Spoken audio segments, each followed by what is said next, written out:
السلام علیکم۔ صلاۃ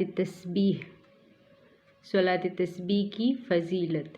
حضور صلی اللہ علیہ وآلہ وسلم نے اپنے چچا حضرت عباس رضی اللہ تعالیٰ عنہ سے فرمایا کہ اے عباس میرے چچا، کیا میں تمہیں ایک عطیہ کروں؟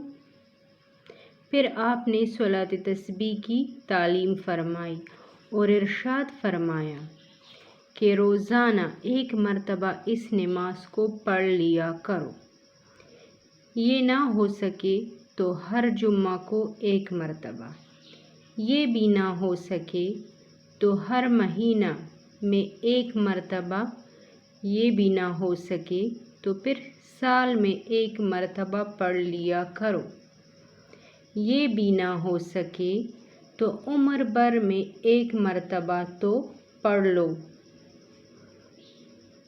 حدیث شریف میں صلاۃ تسبیح پڑھنے پر تمام اگلے پچھلے پرانے نئے بھول چوک سے اور دانستہ ہونے والے صغیرہ بھی کبیرہ بھی ڈھکے چھپے بھی اور اعلانیہ تمام گناہوں کی مغفرت کا وعدہ ہے۔